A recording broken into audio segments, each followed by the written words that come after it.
Floyd, the way you used to box, would you say your greatest asset was a physical one or psychologically a mental one to work the opponent out because you have great speed, great reflexes, real good decent power, but is your greatest asset being able to suss the opponent out and then adapt and adopt a style to beat him?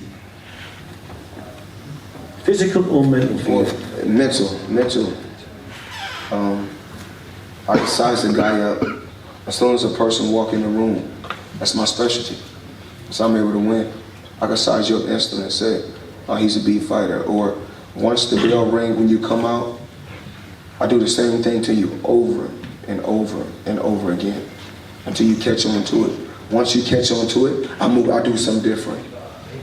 If you catch on to that, I do something different. Then I go back to what I was doing the first time and mixing them up. So before fights, was it you that decided on the tactics, or Roger, or your father? Did you discuss it? Or was it just solely down to you? I'm going to listen, because I mean, you have to listen. And then I got to where I got to, paying attention and listening. But I'm inside there. A lot of times what people see on the outside is totally different once you're in there. Do this, do that. If it's not working, then I have to do what's best for me. But if it is working, I'm going to continue to do it. And if it's something that's, well, a guy is strong, but it looks like if you can see a guy, you say, my dad, will say go to his body, but he's protecting his body. But it doesn't look like he's protecting his body. But when I'm going to his body, he's throwing certain shots to try to knock me out. So once I go back to the corner, I'm like, that's not working. We got to go to another game plan.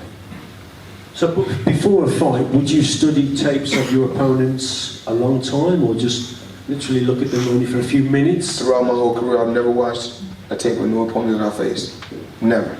You've never looked at a tape before a fight? Never. And then, You can ask Rick, you can ask Ricky Brazil and James McNeil. I've never watched a tape with no fight at all I'm going to face. so you just adapt to the situation that the fighter, when he's in front of you? I mean, he has to make adjustments for me. Because at the end of the day, you got to find a way to beat me. I don't have to find a way to beat you.